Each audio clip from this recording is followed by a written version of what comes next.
Good afternoon, everyone. It's my pleasure to be moderator of the 2 days national workshop on research methodology and ethics. Today is the day one. I am Rachna Bajaj from Department of Civil Engineering, Rabindranath Tagore University. It's my proud privilege to welcome you all and to inaugurate these national workshop. I would like to invite our coordinator, Dr. Sanjeev Kumar Gupta, Dean Faculty of the Engineering, to speak. Over to you, sir. Good afternoon to all. Good afternoon. अरे Srivastava sir good afternoon, नमस्कार, कैसे हैं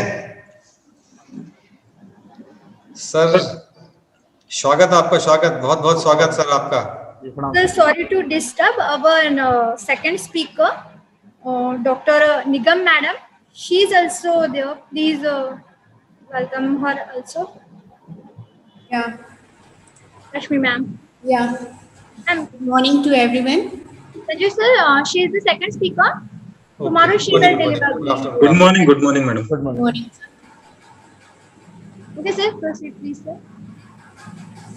Sanjeev sir. नहीं madam, मेरी तरफ से सबका स्वागत है, बहुत बहुत स्वागत सभी का. और मुझे लगता है कि फर्स्ट सेशन आप शुरू करें.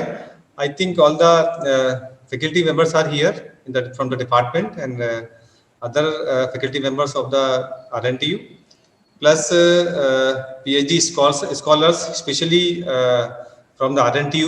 They have already joined this workshop, and definitely it is beneficial to all, either they are from the BE, MTech or PhD. So I welcome you all in this workshop. और first session I know Srivastava sir बहुत अच्छा, sir बहुत समय से जो है research methodology पढ़ाते आ रहे हैं और सर का बहुत ही फेवरेट सब्जेक्ट भी है ये, तो एक अच्छा सेशन होने वाला है. और मैडम भी जो है मैं जानता हूँ, और मुझे लगता है कपिल सर सभी लोग ज्वाइन कर चुके हैं. Please start. Thank you. Thank you, sir. Now I would like to invite our convener, Mr. Kapil Soni, sir, Head of the Department, Civil Engineering, to deliver the opening remark. Okay, thank you, madam. Hello and good afternoon, everyone. I welcome all the participants and faculty members in the first technical session of this workshop, Research Methodology and Ethics, organized by Department of Civil Engineering, Rabindranath Tagore University. With warm greetings, I heartily welcome our today's resource person, Dr. A.K. Srivastav, sir. I am grateful to him for accepting our invitation and taking time for us. And I expect that in future also we will be connected to such types of events. Thank you very much, sir. I am also thankful to our respected Dean Engineering, Dr. Sanjeev Kumar Gupta, sir, for permitting us, as he is very kind and cooperative throughout. And without his guidance, we are able to do such types of events. Thank you very much, sir. So, dear all, once again, I heartily welcome all of you in this very important session of today's workshop, Research Methodology and Ethics. I am sure that today's session will improve our knowledge in the field of research and innovation, and also it will add our knowledge to do the same. With these words, I request Professor Rachna Bajaj, Madam, for further proceeding. Thank you very much. Thank you, sir. Now, proceeding further, on this auspicious occasion, we have a dynamic personality, Professor Dr. A.K. Srivastav, sir, who is the Head of the Department of Physics and also Head of the Raman Center for Science Communication. He belongs to Dr. C.V. Raman University, Kota, Bilaspur, Chhattisgarh, India. He has an organizational membership, ISRS, Dehradun, VIBHE, New Delhi, IIPT, Kanpur, BARC, HVSP, Mumbai, ISTAM, IIT Kharagpur, LSI, Barodara, IAPS, Allahabad, ASI, New Delhi, and many more. His research papers are more than 100 numbers. He has delivered many lectures as a resource person at the nationwide. He is the author of 4 books, columnist in daily newspaper Hitwar. Now, without spending too much time, I heartily request Dr. A.K. Srivastav, sir, to enlighten us with their valuable knowledge. Over to you, sir. Srivastav, sir. Thank you, madam. A very good morning to all of you. in this two-day webinar. First of all, I welcome Honorable Chancellor Sir, Honorable Vice Chancellor Sir, convener of this program, Mr. Kapil Sir, co-convener Mr. Narendra Dudhaji, and coordinator, respected Dr. Sanjeev Kumar Gupta Sir. He is also Dean of Faculty of Engineering, Professor Rasna Bajaj Ma'am, Dr. Rasmi Nigam Madam, research scholars, students, and all dear participants. Now, today I am just delivering, sharing, expressing a view on research methodology and ethics. We all know that there is a need of hour about research methodology, and just in few months or year, UGC has recognized, UGC has initiated research and publication ethics, because there are so many aspects of ethics. So I am sharing slides in briefly, because research methodology and ethics are very large.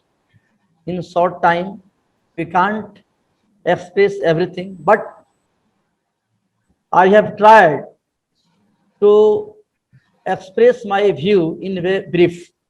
Just I am sharing.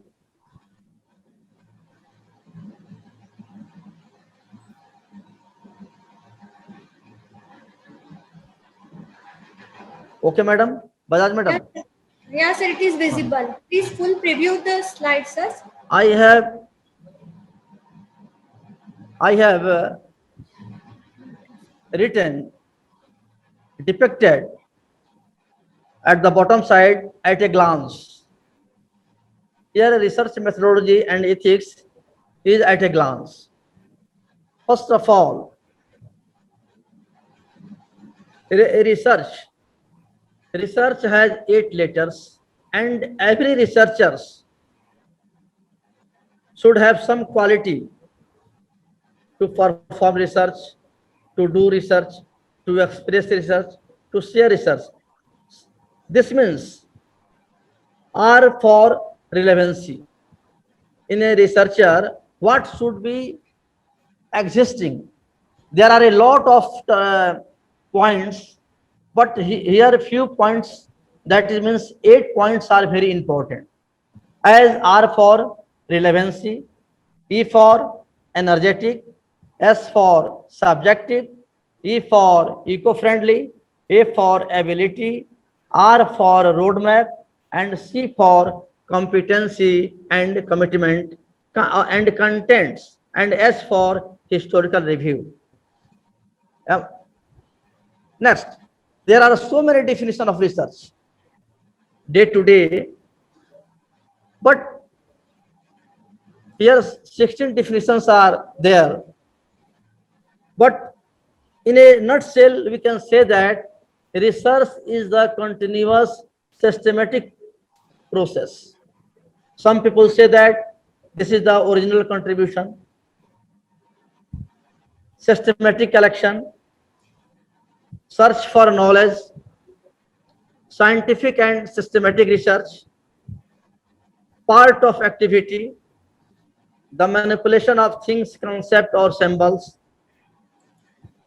scholarly work, creative work, scientific approach, systematic investigation, establish facts and reach new conclusions, a collection of methods, a careful consideration of a study, diligent search, detailed study, and searching it again and again. So, in a nutshell, we can say that research is a systematic process. Now, the research, am I audible, madam? Yes, sir. Yes, sir. Yes, sir. You are audible. In research, 4P has very important role. It's pivotal. You can say that research is related with people. Research is related with problems, and research is related with programs, and research is as phenomena. Because 4P in every research, 4P is very beneficial and important. But we know that a lot of researchers nowadays don't understand what is project, what is research, what is dissertation. Here, there are three categories of research. One is at the university level. We know that at MTech level, at PG level, students prepare project work. And the second type, a research or project submitted by researcher to private organization, government organization for financial assistance. So, and such type of research category, a university professor or a college teachers organizations prepare some reports and submit DEC, AICT, UGC. So this is the main three categories of project, dissertation and thesis. Next, types of research. Just we have seen that what is research, category of research. There are so many types of research. I will discuss later on. But some main research are there here. Fundamental research, application research. These are the types of research. Objective research, explanatory research, exploratory research, correlational research, pure research, applied research, meta research. All know, well, this is a well known, but you might be know that meta research. आपने देखा होगा कि कोई ऐसे scientist हैं, कोई ऐसे कवि हैं, कोई ऐसे रिसर्चर्स हैं जो धरती की बात करते हैं, आसमान की बात करते हैं, लेकिन कुछ ऐसे हैं जो ना धरती की बात करते हैं ना आकाश की बात करते हैं, वो बीच की बात करते हैं. Just for example, in 20 years एगो आपने सुना होगा कि गणेश भगवान दूध पी रहे हैं, लोगों ने दूध चढ़ाया. कभी कुछ ये धार्मिक भी हो सकता है, कल्चरल भी हो सकता है, लेकिन किसी ने देखा नहीं. तो such type of research is called Meta research. Interdisciplinary, nowadays national education policy has stressed about interdisciplinary research and multidisciplinary research, laboratory research, theoretical research, clinical research, historical research, one-time research or longitudinal research, quantitative research, qualitative research, mixed research, casual research, decision-oriented, cross-sectional research, basic research, and problem-solving research and problem-oriented research. These are the types of research. Apart from 25, it may be a lot of, because day to day our research is going on. हम ये नहीं कह सकते हैं कि there are only 25 types. कल को हो सकता है कि 30 हो जाए. So, but in before a decade, the category of research, whenever I was participating in IGNOU workshop, so before a decade, these are the types of research, such applications, objective, types, pure, descriptive, exploratory, quantitative, qualitative, applied, correlational, and explanatory These are the a decade ago, but nowadays the varieties of research are here. So, in a researcher, first of all, decide how to plan. Planning is very important because lack of planning, you can't perform your good research. So, in a research plan, PLAN, there is a 4 letters plan. 4 points is very important. Whenever you are planning the research, 4 words are very important. P for personally concerned. आप कितना उस topic से concern है, interested है, this is very important. अगर उस topic से आप रूबरू नहीं है, आप इंटरेस्टेड नहीं है, तो आपका रिसर्च प्लान जो है आगे चल करके सफल नहीं हो सकता है. Second, L for layout, blueprint.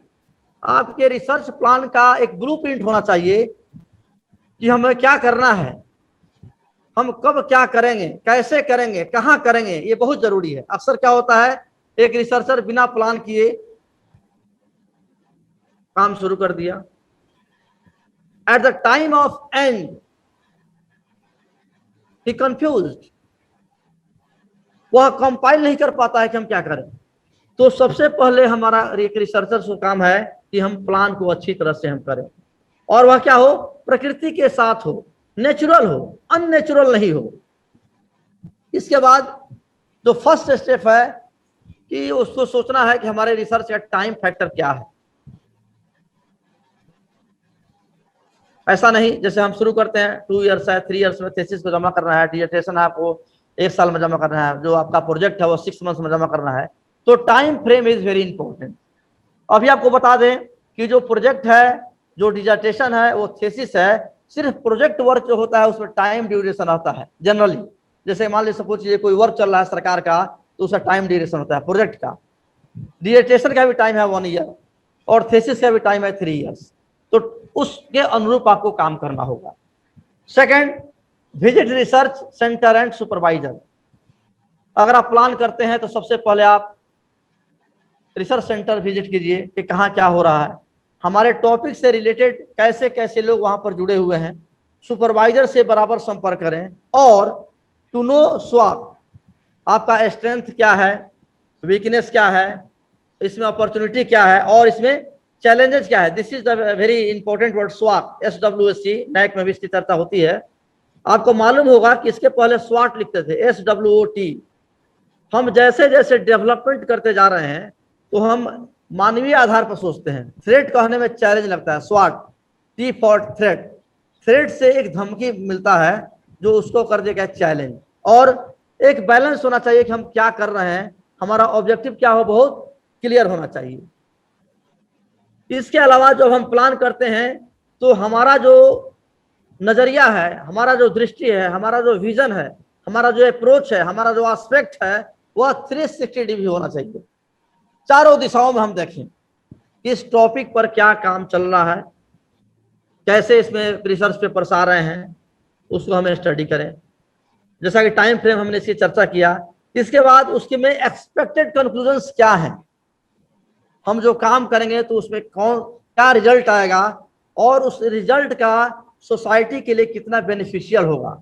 आज राष्ट्रीय शिक्षा नीति इस पर बहुत जोर दे रही है कि हमारा जो रिसर्च हो वो क्या हो, सोसाइटी बेस्ड हो, जो बहुत जरूरी है. उसके बाद ही हम फर्स्ट स्टेप हम इनिशिएट करें, स्टार्ट करें, अदरवाइज हम अच्छा परफॉर्म नहीं कर सकते हैं. नेक्स्ट, अब आपने हम प्लान कर लिया, रिसर्च को हमने समझ लिया, रिसर्च को हमने प्लान कर लिया. अब डिजाइन कैसे करें. तो डिजाइन जो है एक सिस्टमेटिक प्लान है. जैसे आपने देखा होगा सिविल इंजीनियरिंग चूंकि ऑर्गेनाइज डिपार्टमेंट जुड़ा हुआ है, कोई ब्रिज बनता है तो आप क्या देखते हैं, ऐसा नहीं है कि ब्रिज बनना शुरू हो गया. सबसे पहले उसकी एक प्लान होती है, लेआउट होती है, उसका रॉ मटेरियल्स वहां गिराया जाता है, इंजीनियर्स उसका मेजरमेंट करते हैं, ऑब्जर्वर उसको देखते हैं, फिर सरकार देखती है कि ये एरिया साइट सही है कि नहीं, साइट सिलेक्शन की भी. तो तमाम बातों को डिजाइन करते हैं.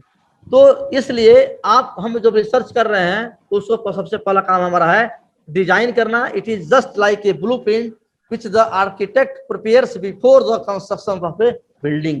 किसी बिल्डिंग को बनाने के पहले एक सिविल इंजीनियर, एक आर्किटेक्ट इंजीनियर उसको पहले प्लान करता है. ऐसा नहीं कि बिल्डिंग को हमने बनाना शुरू किया और फिर उसके बाद हम ऐसा कर दे. नहीं, एक लेआउट बनाना पड़ता है, एक डिजाइन करना पड़ता है. इसके अलावा सबसे पहले अब जब हम डिजाइन करते हैं, रिसर्च डिजाइन करते हैं, तो मस्ट हैव इंफॉर्मेशन अबाउट. ऐसा नहीं जैसे कि हम अगर स्विमिंग करते हैं तो ऐसा नहीं कि स्विमिंग हम जंप कर लें, उससे पहले हम मुझे तैरना आता है कि नहीं, स्विमिंग किट हम पहने हैं कि नहीं. तो सबसे पहले what you are proposing to do, आप सोचते हैं how you plan to do it, why you select the proposed strategy and limitations. हमारा लिमिटेशंस क्या होगा, हमारा डिलिमिटेशंस क्या होगा और हमारे ऑब्जेक्टिव्स क्या होंगे. एक प्लान जब करते हैं, डिजाइन करते हैं, ये बहुत इंपॉर्टेंट है. अक्सर आज हम लोग देख रहे हैं कि रिसर्चर्स इसके बारे में ध्यान नहीं देते हैं, न प्लान करते हैं, न प्रपोज करते हैं, न डिजाइन करते हैं. तो इसके कारण थीसिस की जो क्वालिटी है क्या हो रही है, बहुत अच्छी नहीं हो रही है. अगर इन बातों पर हम ध्यान दें तो हमारा जो थीसिस होगा, हमारा जो रिसर्च होगा, हमारा जो आउटकम्स होगा वह काफी क्या होगा, क्वालिटी बेस्ड होगा. नेक्स्ट, डिजाइन करने के पहले अगर आपका वर्क अगर एक्सपेरिमेंटल है तो आप उस इंस्ट्रूमेंट के बारे में चर्चा करें कि उसका स्पेसिफिकेशन क्या है, उसका फीचर्स क्या है, वह कहाँ पर अवेलेबल है, हमको कहाँ पर हेल्प मिल सकता है. इसके बाद ऑब्जर्वेशन टेक्निक क्या है, टेक्निक ऑफ डाटा कलेक्शन क्या है, प्री मानसून पोस्ट मानसून इसका क्या इफेक्ट पड़ता है, और बहुत इंपॉर्टेंट है ब्लेसिंग्स ऑफ गाइड. गाइड का आशीर्वाद होना भी बहुत जरूरी है. टाइम टू टाइम हम गाइड से भी संपर्क करें. ऐसा नहीं कि हम 6 महीना साल भर हम मिले नहीं और जाकर कहें सर हमारा थीसिस रेडी हो गया है, सर मेरा डिसर्टेशन रेडी हो गया है. This is not good practice. So इसीलिए इथिक्स की बात हो रही है कि इथिक्स में आपको कुछ जो इथिक्स क्या है आगे बताएंगे. तो outline of the proposed chapters, आपके जो चैप्टर्स हैं क्या होंगे, आप जिस पर काम कर रहे हैं उसके चैप्टर्स क्या होंगे. फर्स्ट चैप्टर्स में से इंट्रोडक्शन है मान लीजिए, सेकंड चैप्टर आपका रिव्यू ऑफ लिटरेचर है, मेथोडोलॉजी है, फिर थर्ड चैप्टर को हम, चूंकि थर्ड चैप्टर जो है आपका इनिशिएटिव्स है, हम कैसे इनिशिएट्स करें, इसके बाद हमारा टाइम फ्रेम क्या होगा और हम किसको रिपोर्ट करें. हम आप जो काम करते हैं तो गाइड को रिपोर्ट करते हैं, पीएचडी सेल को, रिसर्च सेल को आप रिपोर्ट करते हैं. इसके बाद आपका जो स्पेकुलेशन है, आपका जो चिंतन है वह एक ज्योग्राफिकल भी होना चाहिए, इन्वायरमेंटल भी होना चाहिए, सीजनल भी होना चाहिए. अब ऐसा नहीं कोई जम्मू का आदमी है तो फॉरेस्ट एरिया का जिक्र करे, कोई अगर मेघालय का है, नॉर्थ ईस्ट का है, वो रेगिस्तान की बात सोचे. आपका जो डिजाइन है वह ज्योग्राफिकल बेस्ड हो, इन्वायरमेंटल बेस्ड हो, सीजनल बेस्ड हो. और एज ए लीडरशिप आपके अंदर क्या होना चाहिए, एक लीडरशिप होना चाहिए. आई am the leader, you feel I am the leader. Per day आप फील कीजिए कि मैं जो कर रहा हूं दिस इज वेरी गुड. उससे सेल्फ क्या होता है, आपको कॉन्फिडेंस मिलेगा. जब कॉन्फिडेंस होगा तो आपके अंदर एक लीडरशिप क्वालिटी होगी. मान लीजिए आपने रिसर्च किया और किसी ने कहा कि अरे क्या है, कुछ नहीं है, आप डिमोटिवेट हो गए. नहीं sir, this is the new thing. आप मोटिवेट कर सकते हैं. फ्लेक्सिबिलिटी होना चाहिए. अगर आप काम कर रहे हैं, कुछ किसी सीनियर्स ने, किसी गाइड्स ने आपको अप्रोच किया तो आप उसको एक्सेप्ट करने के लिए ये हों. और नॉलेज फॉर एनालिसिस, आप पर डे, पर वीक, पर मंथ आप एनालिसिस कीजिए कि हम जो कर रहे हैं वह क्या, what is right, what is wrong. Next, आपके मेथड्स क्या हैं, जिस टॉपिक पर आप काम कर रहे हैं उसके रिलेटेड पायोनियर्स क्या हैं. पायोनियर मीन्स मान लीजिए कि आप सिविल इंजीनियरिंग में आप चूंकि स्ट्रक्चर पर काम कर रहे हैं, आप सॉइल पर काम कर रहे हैं, तो सॉइल से रिलेटेड, स्ट्रक्चर से रिलेटेड इंडिया में, वर्ल्ड में कितने ऐसे लोग हैं जो इस पर काम करते हैं, ये बहुत जरूरी है. उनसे आप राय ले सकते हैं, व्यू ले सकते हैं, आइडियाज को ले सकते हैं, थॉट्स को शेयर कर सकते हैं, ईमेल से बात कर सकते हैं. और आपका ऑब्जेक्टिव क्या होना चाहिए, मेजर भी और माइनर भी. आपकी हाइपोथेसिस क्या है, और टीम वर्क हो, फॉर्मेट ऑफ मैनुअल हो, प्रिकॉशंस भी जरूरी है, क्या करें क्या नहीं करें. एक चेकलिस्ट बनाएं कि हम आज हमने ये काम कर लिया, कल मुझे ये करना है, क्योंकि चेकलिस्ट बहुत जरूरी है. इसके बाद जो रिसर्च डिजाइन है उसमें एक ही पार्ट है कि हम सैंपलिंग कैसे करेंगे, ऑब्जर्वेशनल व्यू को कैसे करेंगे, स्टैटिस्टिकल व्यू को कैसे करेंगे और ऑपरेशनल व्यू को हम कैसे करें। बिकॉज रिसर्च मेथोडोलॉजी में आपका जो इंट्रोडक्शन है, रिव्यू ऑफ लिटरेचर है, सेलेक्टिंग द प्रॉब्लम है, पर्पस ऑफ प्रॉब्लम है, रिसर्च प्लान है, रिसर्च डिजाइन है, there are so many aspects, there are so many parts in research methodology. So you decide कि सैम्पलिंग, ऑब्जर्वेशन, स्टैटिस्टिकल जो है वह कैसे हम कंक्लूड करें। इसके बाद अब आपने प्लान कर लिया, आपने टॉपिक सेलेक्ट कर लिया, डिजाइन कर लिया, तो इसको मुझे जबकि लास्ट में देना चाहिए था, लेकिन ये बताना जरूरी है कि आपका जो थेसिस है उसके पहले आप सिनॉप्सिस बनाते हैं 5 पेज का, 10 पेज का, 15 पेज का।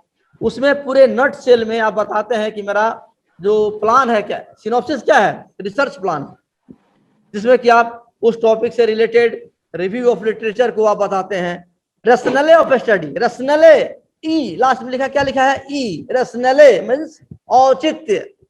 Why do you select this topic, आप जो टॉपिक पर काम कर रहे हैं, आप जो टॉपिक चुना है, इसके पीछे क्या उद्देश्य है, क्या राज है आपका, क्यों कर रहे हैं, बार बार पूछिए कि मैं क्यों कर रहा हूं।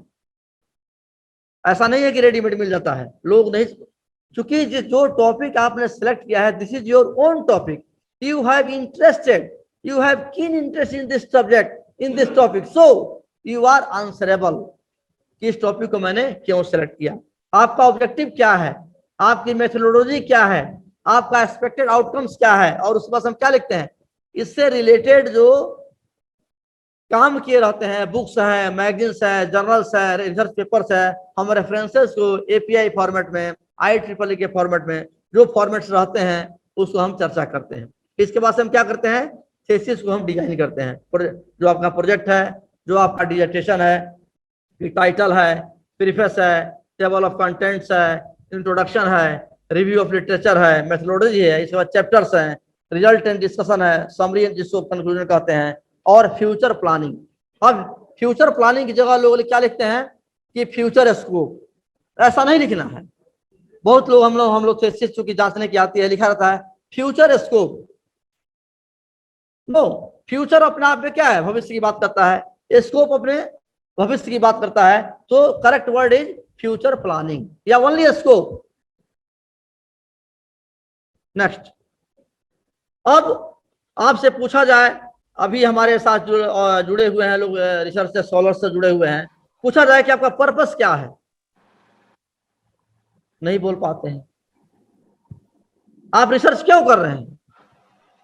मैं समझता हूं कि जितने भी लोग जुड़े हैं इसमें से कोई ना कोई एक वर्ड्स उनको सटीक, जैसे हम फिल्म देखते हैं तो फिल्म में 10 कैरेक्टर्स होते हैं, हीरो है, हीरोइन है, विलन है, और भी है, तो ऐसा लगता है कि 10 में से एक हम हैं। ऐसा मैंने महसूस किया है कि इस 10 कैरेक्टर्स में जो एक कैरेक्टर है जो मुझसे टैली कर रहा है, और हम क्या करते हैं और एंजॉय करते हैं कि मेरे जैसा बिहेव कर रहा है। तो आपका पर्पस क्या है आपका? तो इसमें से जो पर्पस है, जैसे मेरा रिसर्च करने का पर्पस क्या था, देश को नया चीज देना, देश के लिए काम करना, मेरा पर्पस था। लेकिन किसी का पर्पस क्या हो सकता है, फुलफिल द क्राइटेरिया। क्यों? क्योंकि हम जहां काम करते हैं वहां PhD अनिवार्य है, वहां MPhil अनिवार्य है, वहां प्रोजेक्ट बनाना अनिवार्य है। किसी का क्या है, career advancement scheme, CAS। Job में रहते हुए आप जॉब कर रहे हैं तो UGC ने, AICT ने एक प्लान किया है कि आप नौकरी करते हुए आप अपने को डेवलप कर सकते हैं, अपग्रेड कर सकते हैं। यह जो स्कीम है, यह जो है कैरियर एडवांसमेंट स्कीम है, उसके अंतर्गत भी लोग करते हैं। बहुत से लोग हैं जो 60 साल के हैं, जैसे हमारे यहाँ रायपुर साइंस कॉलेज में हमारे बहुत आदरणीय सर हैं जो रिटायरमेंट के 2 महीने पहले PhD किए। क्यों? जॉब में थे, जो कोई जरूरत नहीं थी, लेकिन चूंकि प्रमोशन मिलेगा तो इंक्रीमेंट होगा, इंक्रीमेंट होगा तो अच्छा पेंशन मिलेगा, प्लस एक नाम भी होगा कि सर नाम के पहले डॉक्टर लग जाएगा। किसी का क्या है, as moon light and sunlight, कोई इसको एक मून लाइट और सनलाइट की तरह देखता है, चांदनी। कोई चाहता है, रिसर्च क्यों कर रहा है, एक उसको अच्छा लगता है, जैसे मून लाइट काफी, चांदनी बहुत अच्छी लगती है। कोई क्यों कर रहा है, इनोवेट न्यू आइडिया, हम एक नई आइडिया निकालेंगे। किसी का पर्पस क्या है? मैं समझता हूं कि जितने भी लोग जुड़े हैं उसमें से यह पॉइंट एक आ जाएगा। ऐसा लगेगा कि मेरा सपना क्या है, कोई जॉब कर रहे होंगे तो क्या काश में आ जाएंगे। जॉब सिक्योरिटी, अगर हम पीएचडी नहीं करेंगे, अगर हम एमटेक नहीं करेंगे, अगर हम रिसर्च नहीं करेंगे तो मेरा जॉब क्या है, सिक्योर्ड नहीं है। इसलिए जरूरी है किसी का फॉर द होलिस्टिक डेवलपमेंट, वो क्या चाहता है, ओवरऑल क्या हो, सोसाइटी के लिए, नेशन के लिए क्या हो, डेवलपमेंट में हम उसमें जुड़े। हम किसी लिए क्या है, रैंकिंग के लिए। आज मान लीजिए NRIF है, बहुत सारे ऑर्गेनाइजेशंस हैं जहाँ रैंकिंग की बात होती है, तो हमारे फैकल्टी, हमारे स्टाफ, हमारे एम्प्लॉय अगर पीएचडी नहीं होंगे, रिसर्च नहीं करेंगे तो रैंकिंग क्या हो जाएगा, ऑटोमेटिक लो हो जाएगा। उनका ये भी एक पर्पस है। कोई करते हैं कि नहीं, एज ए पायोनियर, हम रिसर्च करके देश के पायोनियर की लिस्ट में आएंगे, हम लोगों के क्या होंगे, मसीहा होंगे। हम लोगों को लिए लोगों के गाइड बनेंगे, हम बताएंगे उनका सपना क्या है कि मैं रिसर्च करके अपने मोहल्ले के, अपने गांव को, समाज को, देश के लिए क्या करूंगा, सुझाव दूंगा। एज ए कंसल्टेंट काम करेंगे। उनका सपना क्या है, सुझाव। जैसे आपने देखा होगा कि अभी मुझे याद आ रहा है कि मदर टेरेसा का नाम आपने सुना है, तो ये मदर टेरेसा का एक लाइन था, लोग एक दूसरे सभी को प्यार करते हैं, लेकिन आई वांट अनवांटेड पीपल, मैं उसे प्यार करती हूं जिसे कोई प्यार नहीं करता। आई वांट अनवांटेड पीपल, तो छूटा हुआ समाज है, जो तबका है, जो वर्ग है, मैं उसे स्नेह देती हूँ, मैं उसे सम्मान देती हूँ। तो कहने का मतलब जो पायोनियर है वो समाज के लिए आगे बढ़ता है। फॉर कंप्लीटनेस, अपने को कंप्लीट होने के लिए कि हम पीएचडी हैं, हम डॉक्टर हैं, हम रिसर्चर्स हैं, अपने को हम बिना रिसर्च के हम क्या लगता है, मुझे अधूरापन लगता है। किसी का as a bird, as a bridge in between rural and urban, गांव और शहर के बीच की जो खाई है उसका पूरा करने के लिए भी क्या है, रिसर्च किया जाता है, रिसर्च हो भी रहा है। To establish as a hero, मुझे हीरो बनना है, जिस संस्थान में मैं काम कर रहा हूं वहां मैं हीरो रहूं। अभी राष्ट्रीय शिक्षा नीति है, मैंने उसको 10 बार पढ़ा है। आप सोचिए क्या आपने कितनी बार पढ़ा है। जो जितनी बार पढ़ेगा उसका अनुभव अच्छा होगा, वह हीरो होगा। हीरो का मतलब नहीं है कि हम एक स्टिकर लगा लें हीरो और इस पर हम चस्पा कर लें, पेस्ट कर लें और यहां लिखा हो hero. You are not hero. अगर आप हीरो फील कर रहा होगा, I am the hero and to establish as a hero for, और कुछ लोगों के लिए क्या है कि फॉर दुनिया मेरी मुट्ठी में। एक ऐड भी आता है कि दुनिया मेरी। अगर आप रिसर्च करते हैं तो आप एकदम क्या है, डे टू डे आप जुड़े हुए हैं। आप जो लोग डेली अखबार पढ़ते हैं, दुनिया की न्यूज को जानते हैं, दुनिया उनके क्या है, पूरी मुट्ठी में है। और टू एक्सेप्ट चैलेंज, हम चैलेंज को एक्सेप्ट करते हैं। एक रिसर्चर जो है कभी हारता नहीं है, वह चैलेंज को एक्सेप्ट करता है। बस एज ए विजनरी, वह एक दर्शन जिसको बोलते हैं, माने दूरदृष्टि। जैसे कि सलीम अली जो आपने देखा होगा कि पक्षी विज्ञानी है, वो क्या है, विजनरी है पक्षियों के बारे में। To understand various types of research, हमारा ये भी मकसद है जो रिसर्च प्रोजेक्ट है उसके बारे में जानना है। किसी का मकसद है कि फॉर वेस्ट मैनेजमेंट, हम इसलिए रिसर्च कर रहे हैं कि जो वेस्ट, जो बेकार चीजें हैं उसको हम कैसे मैनेज करें। For upgradation and upgradation in any field, मतलब कि किसी हम रिसर्च करके किसी भी फील्ड में हम मुकाम तक पहुंचा सकते हैं। Specially marketing, advertisement, production, customer satisfaction. हमारा जैसे आप देखिए आज जो बिजनेस है, आज जो उसमें क्या है, एक बिजनेसमैन का एग्जांपल लीजिए आपकी। आज हर घर में आप जहां पर रहते हैं एक डेली नीड्स की दुकान है। हम मॉल नहीं जाते हैं डेली, हम मार्केट डेली नहीं जाते हैं, लेकिन कस्टमर सेटिस्फेक्शन, उसको क्या चाहिए, उसकी मार्केटिंग, एडवर्टीजमेंट, उससे फीडबैक, ये सब काउंट करते हैं। इसके बाद फॉर्मुलेट रिसर्च प्रॉब्लम, हम रिसर्च करते हैं तो रिसर्च प्रॉब्लम को हम कैसे फॉर्मुलेट करेंगे। From OPD to smile, from OPD, आपने देखा होगा हॉस्पिटल में जाते हैं तो क्या, कहाँ जाते हैं, पहले ओपीडी में जाते हैं। कहाँ जाते हैं, हम गए वहां बात, हम मुझे आंख दिखाना है तो ओपीडी रेफर करता है आंख वाले को, मुझे हार्ट दिखाना है तो ओपीडी रेफर करता है हार्ट वाले को। वैसे ही एक रिसर्चर जब रिसर्च करता है तो वो रेफर करता है कि नहीं इसमें ऐसा करना है, इसको यहाँ करना है, और वहां से कैसे लौटता है, स्माइल होकर के। इसके बाद to describe various stages of a research proposal, to prepare research proposal. आप जहाँ काम करते हैं, कोई रिसर्च प्लान प्रपोजल बनाना है तो कैसे बनाएंगे, ये भी एक सपना है। हम इसलिए रिसर्च कर रहे हैं कि हम प्रपोजल बनाते हैं। टू एक्सिक्यूट रिसर्च प्रोजेक्ट, आप रिसर्च डायरेक्टर हैं, आपकी संस्था में, किसी एनजीओ में, किसी प्लांट में आप क्या है, डायरेक्टर है, रिसर्च को देख रहे हैं, आप प्रोजेक्ट को हैंडल कर रहे हैं। तो कैसे हम क्या करेंगे, उसको हम कार्यान्वित कैसे करेंगे, इसके लिए कर रहे हैं। किसी का to imbibe research, imbibe means हम चाय पीते हैं, हम दूध पीते हैं। आपने सुना होगा कि ड्रिंक वाटर, टेक टी, लेकिन हम पूरे किताब को हमने क्या किया, खा लिया मीन्स क्या, इम्बाइब, आत्मसात कर लेना। किसी भी चीज को हम रिसर्च इसलिए कर रहे हैं कि जहां पर हम जुड़े हुए हैं, जहां जो हम काम कर रहे हैं, उसको हम क्या करें, आत्मसात कर लें, ये भी एक मकसद हो सकता है। और माइक्रो एनालिसिस। इसके बाद to is life as a simple, research करने से क्या होता है, लाइफ सिंपल हो जाती है। और एक और सपना होता है, जैसे मान लीजिए कि फैशन के दौर में जो हम गले में महिलाएं नेकलेस पहनती हैं, नेकलेस, एक शेक्सपियर या किसी का नोवेल में नेकलेस भी है जो मुझे याद नहीं आ रहा है।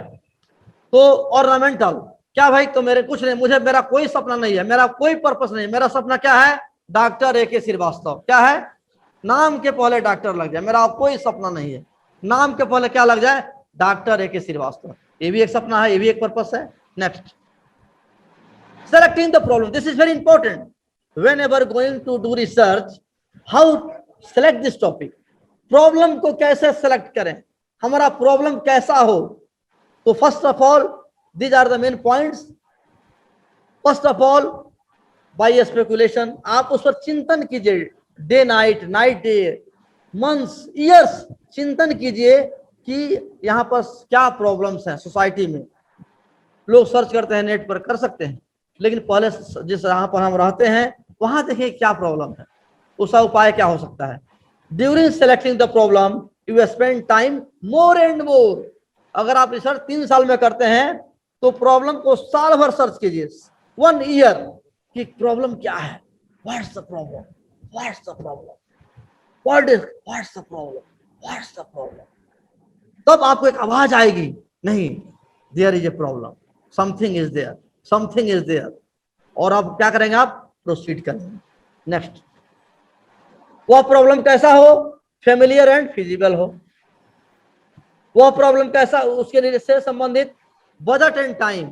अब हमने इतना बड़ा सोच लिया, मेरे पास पैसे ही नहीं है, मेरे पास समय ही नहीं है। सपना तो बहुत है, लेकिन बजट अलाउ कर रहा है कि नहीं, ये भी देखना है। Study thoroughly, review of literature, जिस टॉपिक पर आप काम कर रहे हैं उसका रिव्यू ऑफ लिटरेचर बहुत, जितना अधिक पढ़ें, पर डे न्यूज़पेपर पढ़ें, जिस पर आप काम कर रहे हैं, अखबार के सारे पृष्ठों पर, पेजेस पर आपके से रिलेटेड टॉपिक्स होते हैं, क्या चल रहा है, उससे आपका एक सपोर्ट मिलेगा। कीन इंटरेस्ट, आपका इंटरेस्ट कैसा हो, साधारण नहीं, बहुत ज्यादा इंटरेस्ट। आप जो रिसर्चर्स हैं काम करने के बाद ही खाना खाते हैं, जैसे लेट नाइट, रात में मैंने 12 बजे खाना खाया, इस पीपीटी को बनाया, मैंने कहा नहीं, पहले पीपीटी बनाऊंगा, इसके बाद खाना खाऊंगा। खाना पहले नहीं, पहले, चूंकि जो रिसर्चर्स है वो क्या है, उसका इंटरेस्ट कैसा है, कीन इंटरेस्ट है।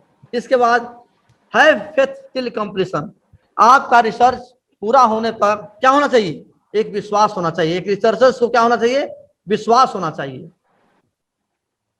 मैडम, ये फिगर दिखाई दे रहा है, Bajaj madam? Yes sir, yes sir. It this is is very visible. Important, क्योंकि बिहार में मेरा गांव जो है वो नदी के किनारे है।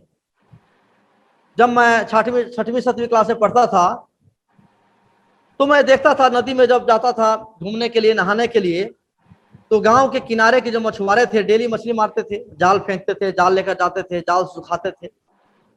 तो मैंने पूछा कि तुम इतना दूर क्यों जाते हो, इतना दूर क्यों जाते हो, यहीं पर नदी है, यहीं पर पानी है, यहीं पर मछली मिल जाती। कहा कि बाबू ऐसा है कि हम लोग जहां तक शाम तक हम लोग जाते हैं देखने के लिए कि मछलियां कहाँ ज्यादा मिलती हैं, एक स्पॉट डिसाइड करते हैं, very spot to catch fishes, वहां मिलेगी, वहां मिलेगी, सब जगह है लेकिन वहां चांसेस ज्यादा है। दैट मीन्स एक रिसर्चर्स को पूरा रिव्यू ऑफ लिटरेचर स्टडी करना चाहिए। ऐसा नहीं कि 2 रिसर्च पेपर पढ़ लिए और टॉपिक सेलेक्ट कर लिए, नो, 100 पेपर पढ़िए। फॉल्स फिशिंग, इसका नाम मैंने दिया फॉल्स फिशिंग, मतलब कि टॉपिक सेलेक्ट करने के पहले जैसे कि मछुआरा 10 जगह जाल फेंकता है, तब उसको स्पॉट डिसाइड करता है कि यहाँ पर फिशेज मिलती हैं, कहीं नहीं मिलेगी, यहाँ मिलेगी। वैसे ही एक रिसर्चर्स को रिव्यू ऑफ लिटरेचर अधिक से अधिक पढ़ना चाहिए, नाम याद होना चाहिए। जिस फील्ड में आप काम करते हैं उस फिंगर्स पर, जैसे मैं रिमोट सेंसिंग में काम करता हूं तो मध्य प्रदेश में, उत्तर प्रदेश में, जम्मू कश्मीर में, हरियाणा में, पंजाब में, महाराष्ट्र में, गुजरात में, आंध्रा में, ये मुझे दिखाई दे रहा है, वहां के साइंटिस्ट मुझे दिखाई दे रहा है कौन काम कर रहा है। ऐसा होना चाहिए। आप जिस फील्ड में काम कर रहे हैं आपको याद नहीं है तो पायोनियर्स का नाम याद नहीं है, उस फील्ड के 2 साइंटिस्ट का नाम याद, क्या है, नथिंग। तो इसलिए आप फॉल्स फिशिंग कीजिए। नेक्स्ट, आपका जो रिसर्च हो कैसा हो, फ्रॉम लैब टू लैंड। आज रिसर्च क्या हो रहा है, लैंड टू लैब, लैब में ही रिसर्च हो गया, लैब में ही रिसर्च हो गया, थीसिस जमा हो गया, इवेलुएट हो गया, अवार्ड हो गया, मिठाई बट गई, पार्टी हो गई, डॉक्टर ए के श्रीवास्तव। नो, आपका रिसर्च लैब से आम जनता के पास जाए, उन किसानों के पास जाए, उन भारतीयों के पास जाए, आपने क्या किया है। ये दिस इज आज राष्ट्रीय शिक्षा नीति का भी एक स्टेटस है कि हमारा जो रिसर्च हो कैसा हो, from lab to land, not land to lab. Next, to follow concept.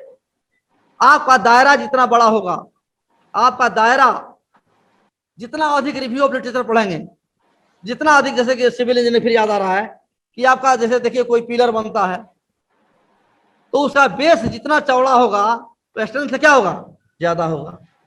अभी अलग बात है कि मटेरियल्स की क्वालिटी पर भी डिपेंड करता है, लेकिन आप पहले कुम्हार के जो चाक होते हैं, जो गांव में जो चाक पोटर जो होते हैं बनाते हैं चाक, आपने देखा होगा उस कुम्हार के जो चाक होते हैं पहले मिट्टी का एक लुथड़ा जो है वो रखता है।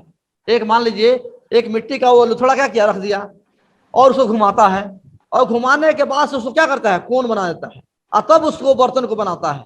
लेकिन आपका जो मिट्टी का जो लोथड़ा है, मिट्टी का जो माने मटेरियल है वो लोथड़ा ही कम होगा, और जब उसको आप ऐसे बनाएंगे तो क्या निकलेगा, कुछ नहीं निकलेगा। यानी कि आपको रिव्यू ऑफ लिटरेचर अधिक से अधिक पढ़ना होगा, तभी जाकर के आपका कॉन्सेप्ट मिलेगा। Next, sample design. सैंपल को हम कैसे डिजाइन करेंगे, टू व्यू और इमेजिन सैंपल। मुझे क्या करना है, मुझे क्या करना है, दिस इज वेरी इंपॉर्टेंट। तो आप देखिए एक टारगेट पॉपुलेशन है और आपने उसमें से क्या ले लिया, एक सैंपल ले लिया। इसके बाद उस सैंपल का साइज क्या है, जैसे सॉइल टेस्टिंग होती है सिविल इंजीनियरिंग में, रेलवे ट्रैक पर जो आप जो आपने सुना होगा, हम चूंकि लोगों के बीच में रहे हैं, ब्लास्ट टेस्ट होता है कि गाड़ी का स्पीड जो है 90 किलोमीटर पर आवर है, 120 किलोमीटर पर आवर है, 200 किलोमीटर पर आवर है, वो क्या है, वह जो है सैंपल साइज ब्लास्ट टेस्टिंग होती है, वह कितना स्ट्रेंथ बर्दाश्त कर सकता है। This is very important. Next, आपका ऑब्जेक्टिव क्या है। इसके बाद आपको फील्ड वर्क जाना होगा। ऐसा नहीं कि हम जो काम करते हैं किसी दूसरे से, रिलेटिव से, किसी फ्रेंड से, किसी अदर मीडियम से हमने क्या किया, डाटा कलेक्ट कर लिया, नहीं। आप फील्ड में जाएं, आप लोगों से मिले, आप लैब में काम करें, और सबसे पहले आप ऐसा पूछिए कि मैं ऐसा हूं। मुझे अब याद आ रहा है कि एक फिल्म थी, हम लोग तो फिल्म नहीं देखते हैं लेकिन गाने हम लोग रोड पर चलते हैं सुनते हैं कि मैं ऐसा क्यों हूं, मैं ऐसा क्यों हूं। अगर कोई टॉपर है तो वो कह सकता है मैं ऐसा क्यों हूं, लेकिन जो टॉपर नहीं है उसको आंसर मिल जाएगा कि मैं ऐसा क्यों हूं। कहने का मतलब कि एक रिसर्चर जो है फील्ड में अगर जाएगा तो काम को सीखेगा, रिसर्च को सीखेगा, और उसकी एक आवाज जो होगी, फीलनेस जो होगी, कि मैं ऐसा क्यों हूं। Next, data collection is very important. स्वयं को जाइए, डाटा कलेक्ट कीजिए। Next, this is the very important, selection of proper sampling design.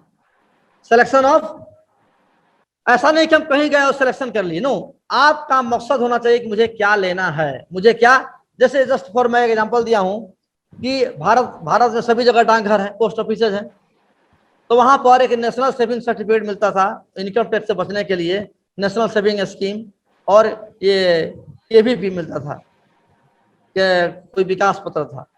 तो मेरा कहना है कि आप बैंक में जाते हैं, किसी पॉलिसी लेते हैं, तो अगर आपने डिसाइड नहीं किया है कि मुझे क्या लेना है, मुझे क्या करना है, तो फिर एजेंट क्या करेगा, अपना मनमानी करता है। आप गाइड से पूछते हैं कि सर क्या टॉपिक ले, रिसर्च किसको करना है, आपको करना है। दिस इज, तो हम क्या, हमारा जो सैंपल का डिजाइन है वो कैसा होना चाहिए, प्रॉपर होना चाहिए। Next, not responded. ऐसा भी मान लीजिए हमने पीएचडी में रजिस्ट्रेशन मिल गया और आरडीसी का लेटर मिल गया, आरडीसी का लेटर मुझे मिल गया और हम क्या हो गए, सो गए, क्या हो गए। और आजकल एक नया ट्रेंड आया है, पीएचडी है कि नहीं, pursuing PhD. No, pursuing PhD हम कह सकते हैं, लेकिन ये बहुत उचित नहीं है। आजकल डिजिटल मोड में हो रहा, हम सब लिखते हैं yes no yes no yes no no yes, what pursuing. Registration के बाद मैं तो समझता हूं कि बहुत से ऐसे लोग हैं जिनका रिसर्च पूरा हो गया है और रजिस्ट्रेशन होता है और टाइम लिमिट में वो थीसिस जमा हो जाता है। तो इसके बाद आपकी रिसर्च में क्या होनी चाहिए, एक्यूरेसी होनी चाहिए। क्या होनी चाहिए, एक्यूरेसी होनी चाहिए। इसके बाद प्रॉपर सैंपलिंग, हम सैंपलिंग करते हैं तो कैसे करें, उन सामान को कैसे रखें, कहां पर रखें, किसकी निगरानी में रखें, ये बहुत इंपॉर्टेंट। आपने देखा होगा कि इलेक्शन जब होते हैं तो वहां एक क्या स्ट्रॉन्ग रूम रहता है, कलेक्टर साहब के जो जिला प्रशासन है वहां एक स्ट्रॉन्ग रूम होता है एग्जामिनेशन हॉल में भी, कि उस उत्तर पुस्तिका को, आंसर बुक्स को कहां रखा जाए। तो आपका प्रॉपर सैंपलिंग होना चाहिए। इसके बाद उसको माइक्रोस्कोपिक भी होना चाहिए। क्या होना चाहिए, ऐसा नहीं कि मैंने देख लिया कर लिया हो गया, उसको जैसे कि हम टेलीस्कोप से, माइक्रोस्कोप से देखते हैं, उस तरह से नजरिया होना चाहिए। इसके बाद this is very important, RDC letter जो मिलता है पीएचडी का, उसको दिखाने से कोई नहीं समझे कि हम पीएचडी कर रहे हैं। आपके वेशभूषा से लग जाए, कभी कभी आपने देखा होगा कि लोग क्या बोलते हैं, आप दाढ़ी नहीं बना रहे हैं, समय पर खाना नहीं खा रहे हैं, तो लोग क्या बोलते हैं, रिसर्चर हो गया है। क्या हो गया है, रिसर्चर हो गया है। आपको देख करके लगना चाहिए कि क्या है, आप रिसर्चर हैं। वॉन्डरिंग एज ए वेगाबैंड, जैसे खानाबदोश घूमता है, वैसे ही एक रिसर्चर की हालत हो जानी चाहिए। कब खाना है, कब सोना है, कब कहां जाना है, दिन रात, रात दिन, वो क्या है, लीन है, किसमें, रिसर्च में। नेक्स्ट, वेरी इंपॉर्टेंट, जैसे कि आज मेरा जो प्रेजेंटेशन है, मैं सोच रहा हूं कि आज मेरा ये लास्ट प्रेजेंटेशन है, तो मेरे अंदर एनर्जी कैसी होगी, ज्यादा होगी। अगर हम सोचें कि कल भी हम बोलेंगे, एनर्जी डाउन हो जाएगी।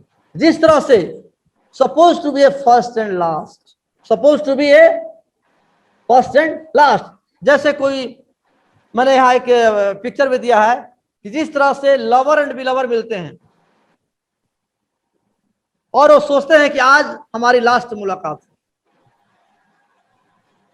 तो उनका क्रेज क्या होता है, ज्यादा होता है, और फिर कल मिलेंगे वो क्रेज नहीं होगा।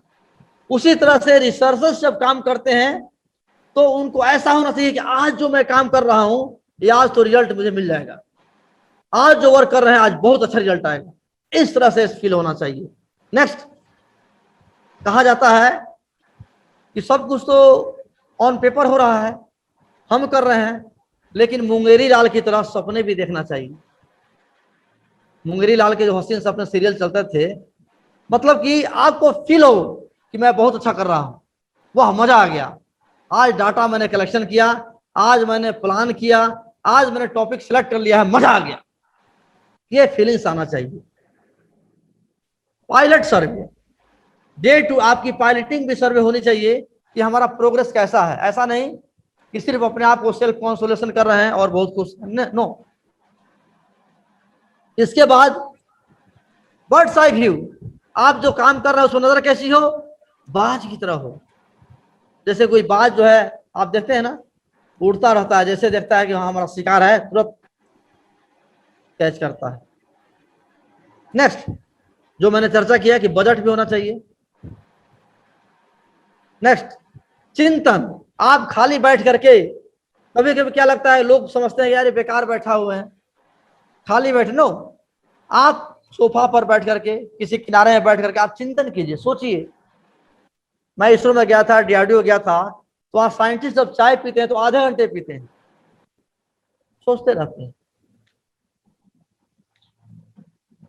क्योंकि चिंता जो है नहीं करनी है, क्या करना है, चिंतन करना है, चिंतन, speculation. Next, now this is the second part of presentation, this is very important. अभी यूजीसी ने इसको लागू भी किया है कि बिना रिसर्च पब्लिकेशन इथिक्स के आपका जो आरएम है वो वैलिड नहीं है। तो इथिक्स क्या है? इथिक्स कोई बड़ी चीज नहीं है, हमारी भारत की संस्कृति इथिक्स बिहेवियर। अब इथिक्स जैसे मान लीजिए कि एक पानी का एक ड्रॉप है, फिर उससे बड़ा, उससे बड़ा, उससे बड़ा, फिर क्या होता है, जैसे पानी का बूंद हो गया, टैप वाटर हो गया, तालाब हो गया, नदी हो गया और सागर हो गया। एक पानी का स्वरूप क्या हो गया, एक ड्रॉप से क्या हो गया, सागर। यानी कि जो हमारा बिहेवियर है वह जाकर क्या बनता है, इथिक्स बनता है।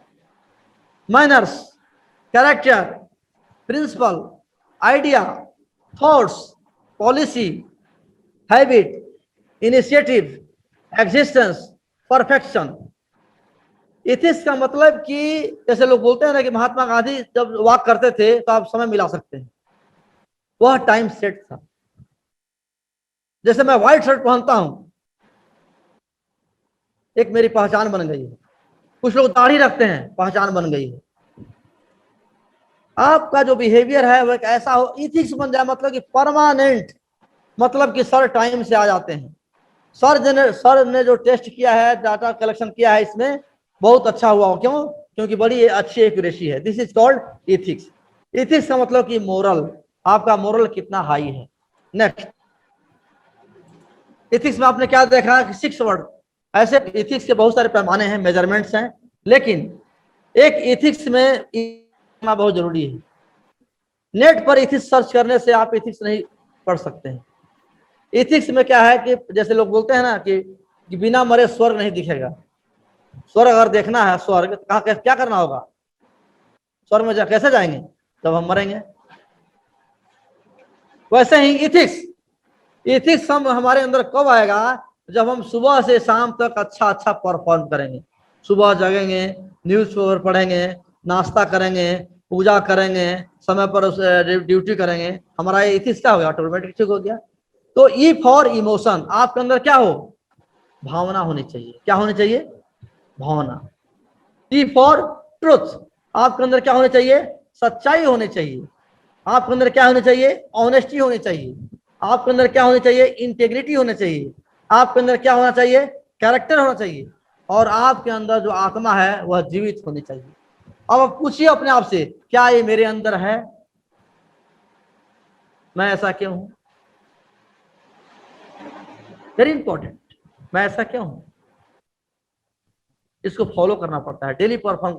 जब आप एक दिन, एक सप्ताह, एक महीना, एक साल, 3 साल, 5 साल तक ये काम कर लेंगे तो आप क्या हो जाएंगे, ब्रांड बन जाएंगे। क्या बन जाएंगे, ब्रांड। आज बॉलीवुड में चाहे कहीं भी जो ऐड देते हो क्या है, एक ब्रांड बन चुके हैं।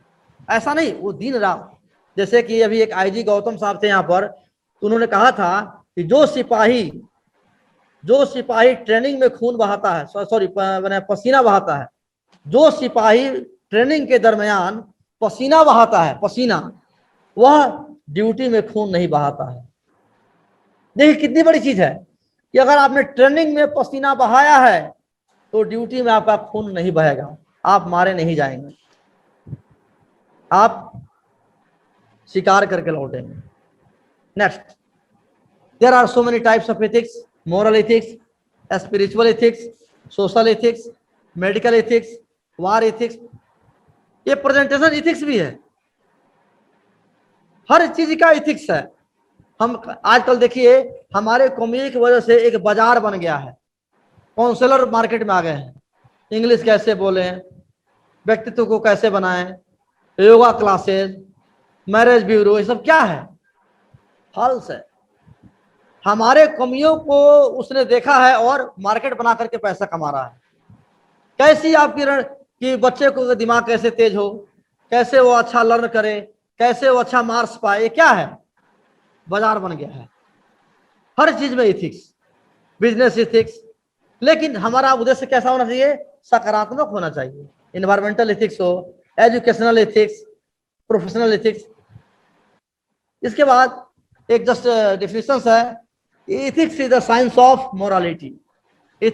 जैसे कि हमने कहा ना, मेन है नैतिकता। मेन क्या है? जैसे कि मान लीजिए कि अभी हमने 200 लोगों को हमने भेजा, इसका लिंक भेजा, ब्रोशर भेजा, आपने भेजा 200 लोगों को, कितने लोग जुड़े? 119 दिखाई दे रहे हैं। Yes, ये sir. क्या है? 125 अराउंड। 120। तो अब ये इनका इथिक्स है, जो लोग जुड़े हैं इनका इथिक्स क्या है? ये मोरल ज्यादा है, ये कमिटेड है, ये बहुत अच्छे हैं, ये देश के लिए कुछ कर सकते हैं। लेकिन कुछ लोग व्हाट्सएप देखे, ऐसे व्हाट्सएप देखा, अरे यार चलो, नॉट गुड थिंग्स।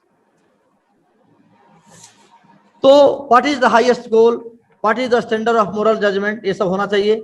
और सबसे इंपॉर्टेंट है कि मोरल फिलॉसफी क्या है। इथिक्स का मतलब है कि यहाँ देखिए एक पिक्चर दिया हुआ है, एक झूला पर 2 लोग बैठे हुए हैं।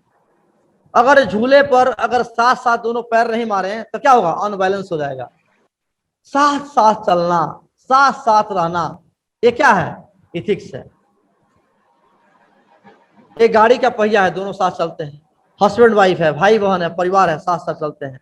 मतलब कि हम एडजस्टमेंट, एथिक्स क्या है? एडजस्टमेंट है, नैतिकता है। हम रिसर्च पेपर को लिखते हैं तो अपना ओन चीज लिखें, ऐसा नहीं किसी दूसरे का लिख लिए। ऐसा हो रहा है, प्लेजरिज्म की बात आती है।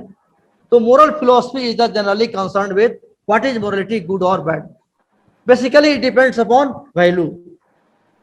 दूसरी बात कि totally moral philosophy concerns matters of value.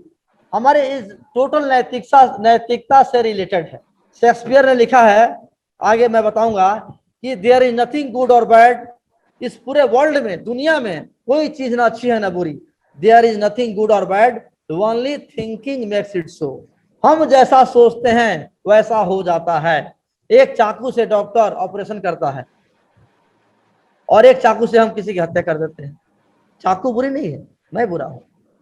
एक आग से किसी कोई भूखा व्यक्ति आग जला करके, लकड़ी जला करके, खाना पका करके अपने भोजन को मिटाता है, मैंने क्या बोलते हैं, जो भूख को मिटाता है।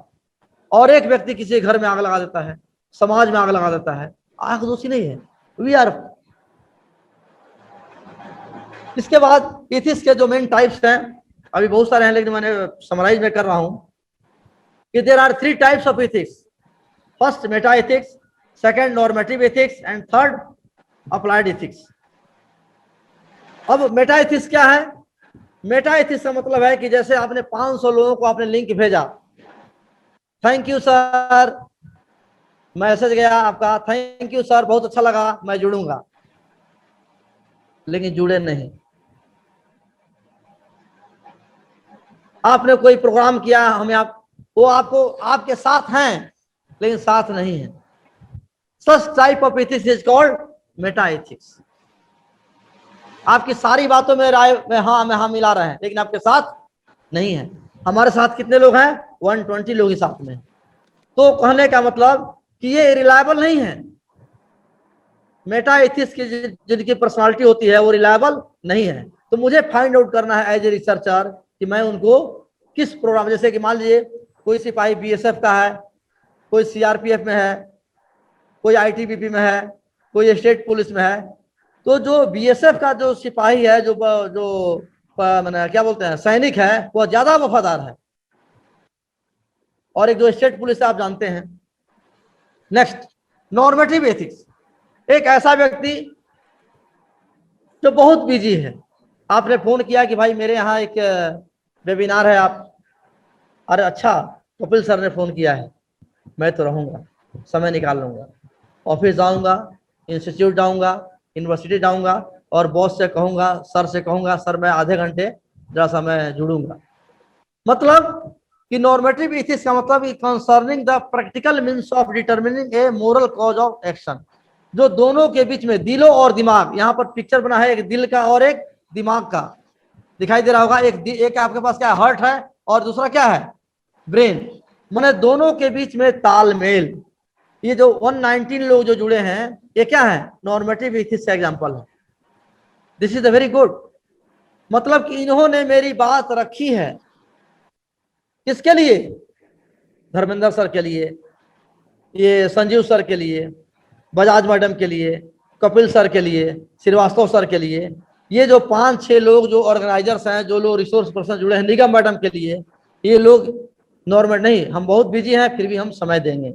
और इसके अलावा एक व्यक्ति ऐसा है, एक पर्सनालिटी ऐसा है, एक एथिक्स ऐसा है जो नहीं, वह आज सर ने फोन किया है, आज मेरा सारा काम पेंडिंग,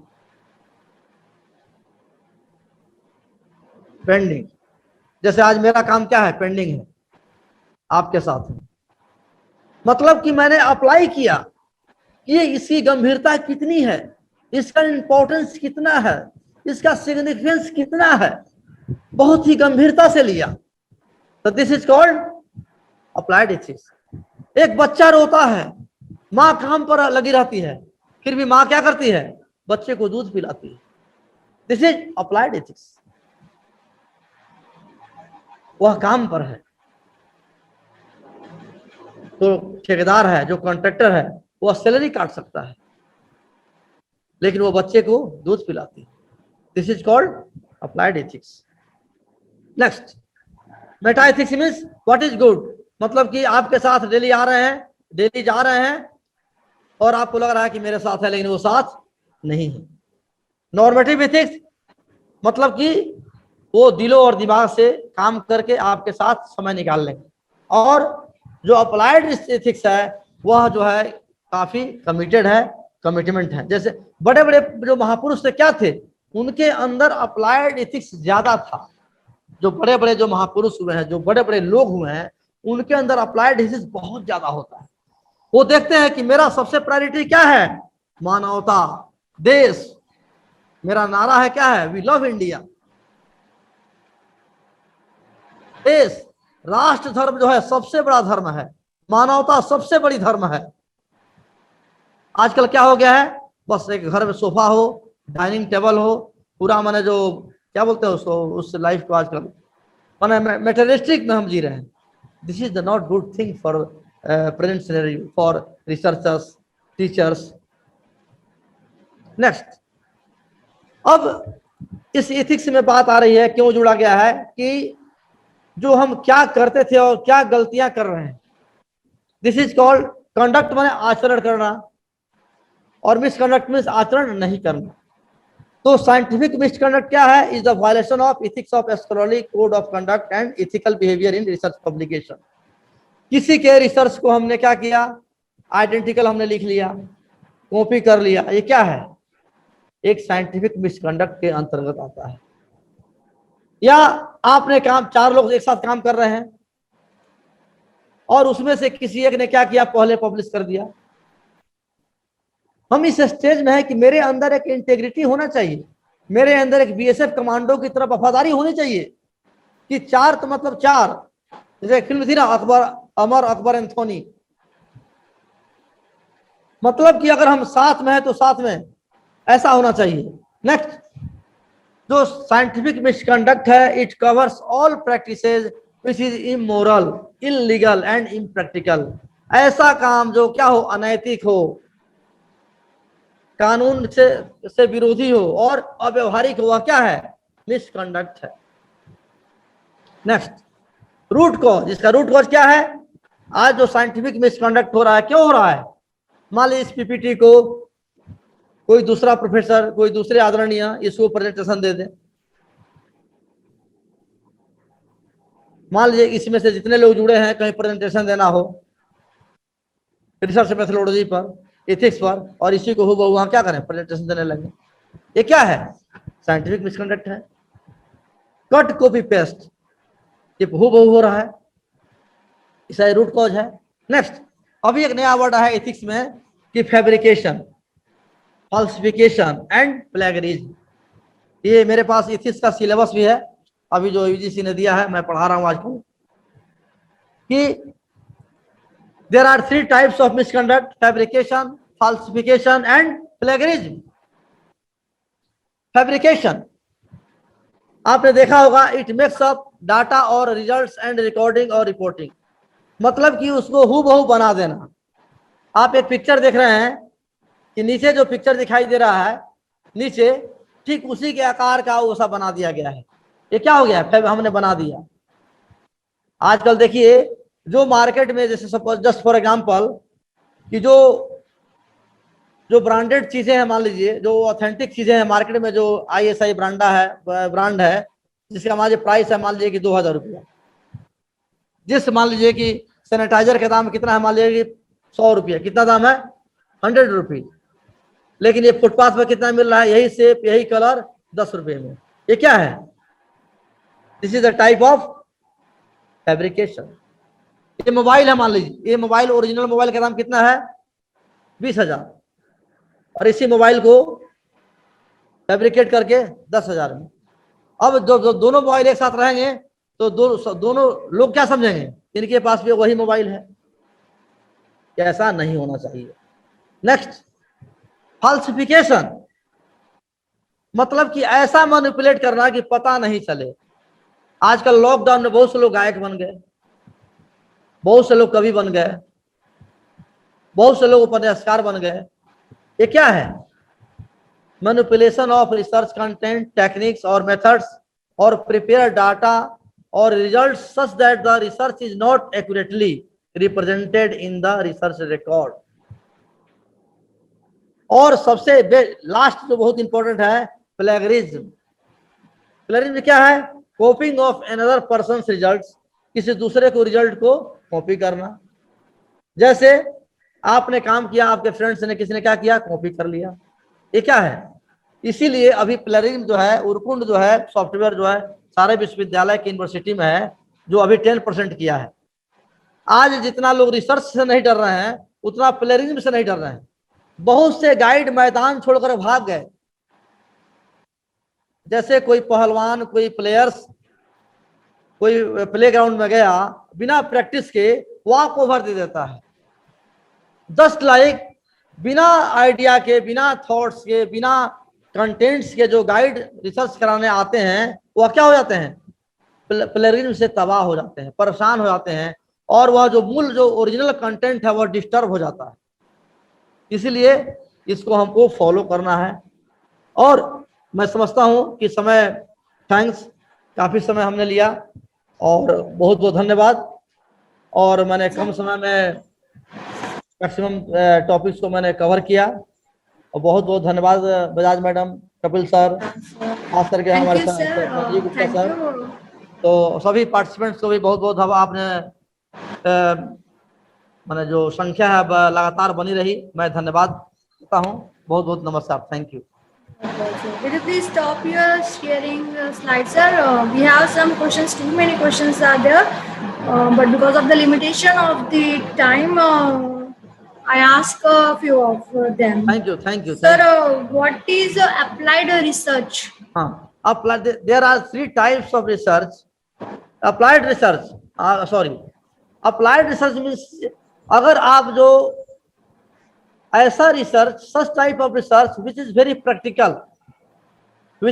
प्रैक्टिकल, नॉट थ्योरेटिकल। जैसे कि मान लीजिए कि आप वाटर पर काम कर रहे हैं। वाटर हमारा एक पानी है, मान लीजिए सपोज कीजिए कि फिजिक्स में चाहे किसी भी विषय में एक मिट्टी पर आप काम कर रहे हैं, पानी पर काम कर रहे हैं, और उस पानी से आप बना रहे हैं वाटर ट्रीटमेंट प्लांट। शुद्ध पानी जो आज बिस्लरी है, जो रेल नीर है, रेल नीर क्या है? अप्लाइड रिसर्च का एग्जाम्पल है। ऐसा रिसर्च जो अप्लीकेबल हो समाज के लिए, this is called applied research. Thank you. Thank you, sir. It will surely added information to our knowledge. Thank you. In future also, we will definitely require insights from your valuable experiences. Thank you everyone. Thank you, Dean sir, our head of the department, all faculties who worked hard, and everyone who calmly listened to us. Thank you. Now from my side, sir, is sir the thank you Srivastava sir, आपने काफी आसान शब्दों में समझाया। नहीं, time थोड़ा ज्यादा समय लिया देने के मैंने। लिए नहीं No, काफी no, अच्छा sir, समझाया it's, सर, इथिक्स में भी और मेथोडोलॉजी में काफी अच्छा सबको समझ में आया। आप स्लाइड को और- सभी फैकल्टी को शेयर कर देंगे, है ना? बिल्कुल बिल्कुल Yes, sure, करेंगे। sir. यहाँ Sir, कोई actually students also asked that आप दे whether the दीजिए। PPTs, whether the Please, PPTs are available, please, will you please send please the circulate. link, then I will Mail deliver कर it देंगे, to all mail the कर students. This will be practices of applied Yes, sir. ethics. Applied ethics. More and more circulate कीजिए। Yeah, sir. Yes, sir, I will surely deliver to all the students the PPTs. Thank you sir, thank you everyone. Sir. Rashmi madam भी जुड़ी रही अपने साथ में। नहीं, Yeah, मैंने Rashmi देखा। ma'am, thank you very much. इसलिए मैंने रश्मि Tomorrow we मैडम को will भी- join you and listen to you. तो thank you Okay. Sir. We will Okay, join thank you, tomorrow. sir. Now the workshop is It's terminated. nice to see you and everyone, and nice Yeah. to see you all of you. Thank Thank you. you. Much Thank for you, your- Nigam ma'am. Okay, thank you everyone. Have a good day. Thank you sir. Thank you. तो मैं leave हो जाऊँ sir? Left. जी sir, thank you sir. Thank you.